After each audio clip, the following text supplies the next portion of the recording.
You're looking at close to $200 billion that China has put into Africa. And much of that has gone into projects that are not sustainable.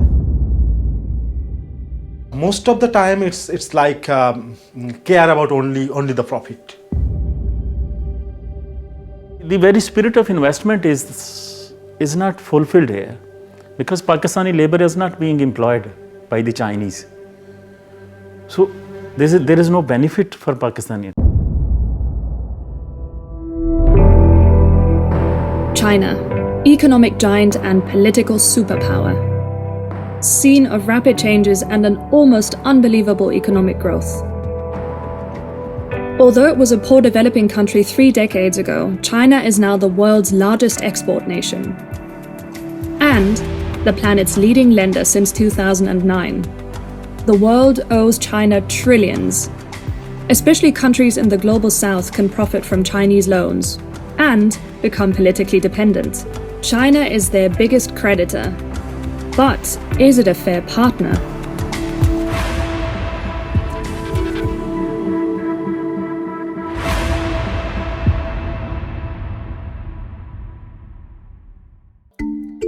One of China's showcase projects in Africa, the express railway from Addis Ababa to Djibouti. 728 kilometers long at a cost of over 3 billion euros. Funded by 3 Chinese banks and built by Chinese corporations. Ethiopia handles 70% of its foreign trade on the new connection to the seaport of Djibouti. And the small state of Djibouti benefits from it too, says a state representative. Our population uses the train, and it's for both sides is a positive aspect. But what is the price for China's generosity? Djibouti's debt situation is critical. China has lent Djibouti billions over previous years. 73% of the small country's aggregate borrowings come from China. Debts for which Djibouti must make big sacrifices. And it's the same story with many other countries. Our loan repayment, that is installment of loans, is higher than education budget, higher than total budget of agriculture and health. Maybe in 2023, 2025, the loan will be the biggest contributor in our national budget.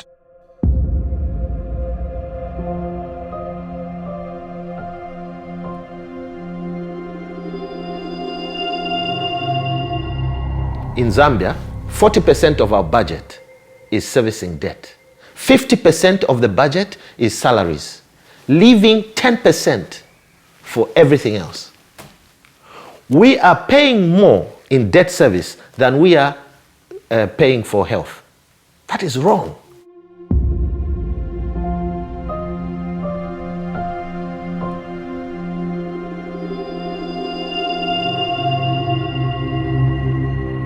If China's debts are increasing at this speed, so Pakistan, as far as personally I feel threatened that the sovereignty of my country may be compromised.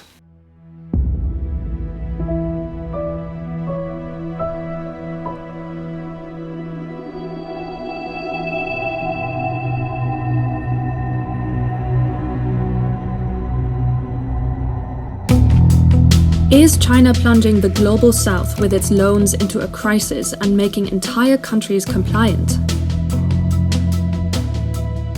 Does China simply intend to create new markets and sources of raw materials and boost its mega project Belt and Road Initiative? Or is China just another of the many governmental lenders?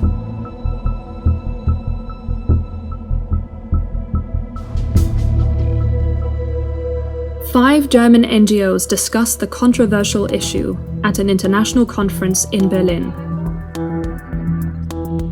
This is absolutely essential because facts are confusing and public debates are often based more on myths than on knowledge of China. We really have to differ between Chinese development aid, lending, grants, investments, the whole landscape of lending is so diverse and the discussion is already so polarized that we have to talk about the Chinese role in international lending and development aid. Very often China is perceived as a monolithic bloc and, acting as one strategically, and this is nowhere near that. So there is a number of actors who compete with each other. I think it would equal overestimating Chinese policy coherence to say that somewhere in a Beijing backroom somebody has been sitting there and saying, okay, let's pour 15 billion into Ecuador and then this country is basically ours. I don't think that's helpful to view it that way. So is there no uniform strategy behind China's lending policy? Are there various global players just competing for economic benefits? The conditions under which China grants its loans support this assumption.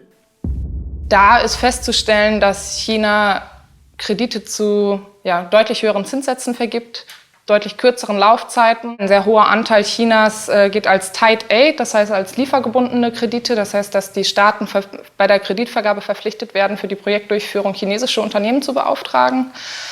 Ein Großteil der Kredite wird besichert von China. Das sind alles Praktiken, die bei der öffentlichen Kreditvergabe westlicher Staaten eine sehr viel geringere Rolle spielen.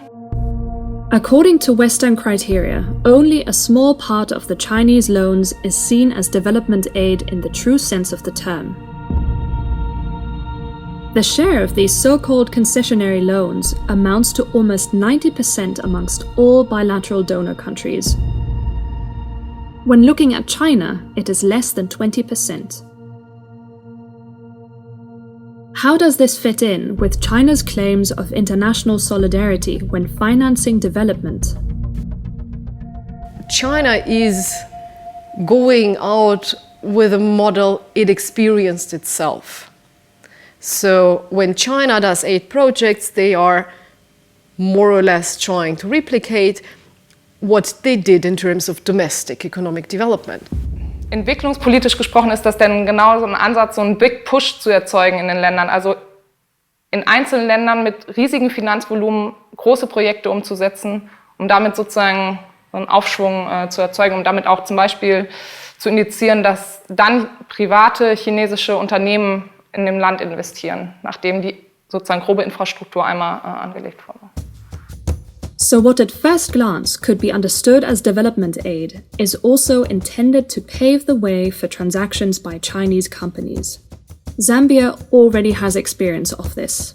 The Chinese model is not geared towards development of Africa. The Chinese model is geared towards ensuring China maintains its economic growth and hegemony. But if China focuses on its own economic interests when lending, why are so many developing countries eager to participate?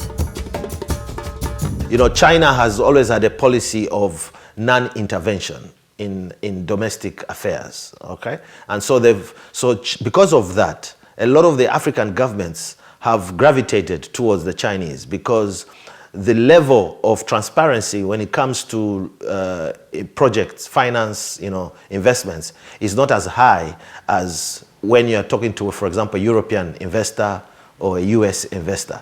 They are intransparent. They don't consider the needs of broader communities. So in countries with weak governance, very often, it's probably only the government who benefits and not the people. Is China deliberately looking the other way when it comes to corruption and arbitrariness? Is it in fact specifically investing in countries where human rights and environmental regulations don't play a role? China is happy to contribute this type of countries who take this policy to development before democracy and shrink the space of the civil society. And Bangladesh is following that only now. This is a serious allegation. In Bangladesh, China is directly or indirectly involved in financing coal-fired power plants, such as Barisal and Bola. In Bola, China's money is channeled through the Beijing-dominated bank AIIB. The power plant is being built close to fishing grounds, habitat of fishing and farming families for generations. However, their voices don't seem to count in this mega project. এই যে আপনাদের এখানে যে পাওয়ার প্ল্যান্টটা হলো, যে পাওয়ার প্ল্যান্টটা এরা কি এর আগে কখনো জানাইছে আপনারা? এটা কখনো জানাইছে? না, এমনি জমি একবার করে আনিছে। তার তাহলে আগে বিদ্যুৎ কোম্পানি নিচে নিচে তারপরে হিরি একটা হয়েছে, তারপরে বিদ্যুৎ কোম্পানি হওয়ার পরে হিরিও নিয়েছে, কিন্তু শুনতেছি আরও বিদ্যুৎ কোম্পানি আস হ্যাঁ তো হ্যাঁ তো নিয়ে তো আরও আমাকে কষ্ট হয়, আমরা এই পানি দিয়ে কিছুই করতে পারি না। এখানের ময়লা আবর্জনা এই এত বিশ্রী গন্ধে অনেক কষ্টে আছি আমরা। বাইরে থেকেও কত কষ্টে 2-3 কিলোমিটার দূরে থেকে পানি আমরা রান্না বান্না করতে হয়, ধোয়া পোছা সব করতে হয়। Similar experiences have been made in connection with the coal-fired power plant Barisal. More than 150 families are living there on the river bank. They got this land for 100 years from the government authorities, and they are simply beaten up and evacuated from the areas. That means that they don't care what is the legal system of the country and what is the rights of the local people, what is the rights of the environment.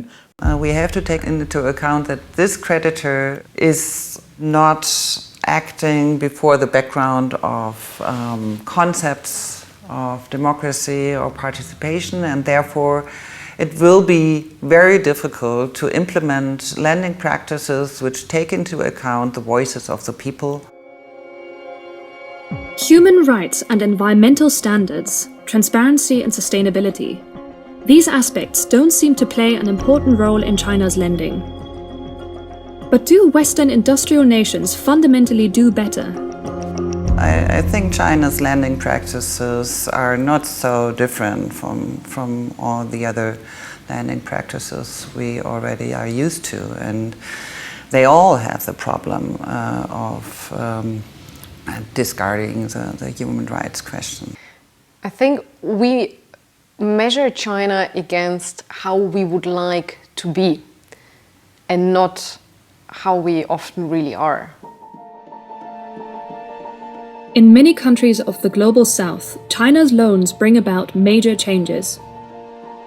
And just as with other lenders, the consequences for the borrowing countries are recurring dependence and immense debts.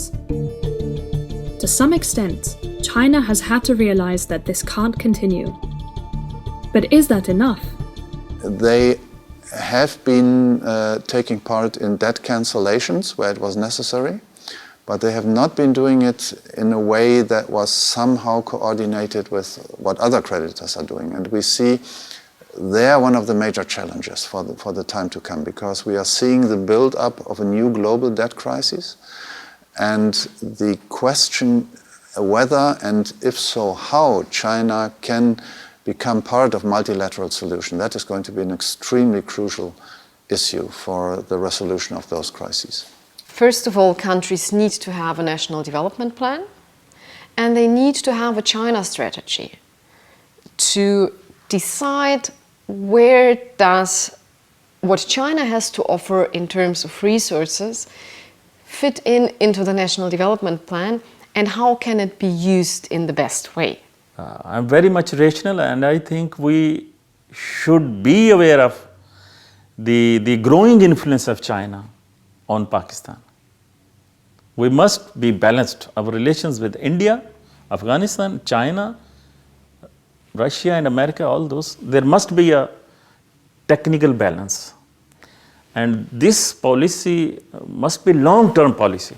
A good, positive Chinese policy would be that every loan that the Chinese government allocates, they should be transparent and be open about what the conditions and the terms are, so that the public is aware and we are able to say, oh, is this a good deal? Does this make sense? You know, and so one of the ways that can be done is that before any of these loans are signed for, Parliament in this Africa must review these project loans, you see, so that we get value for money. Ultimately, a fairer and more transparent granting of credit could shine onto China itself. This is one hope that China's new global role, or more exposed global role now, will have a kind of effect inside the country concerning political reforms. Hopes and expectations at the end of the Berlin Conference. It has shown that China's role as the world's largest lender is not easy to grasp. China's lending policy is neither particularly solidarity-based, nor can one talk about a strategic debt trap diplomacy.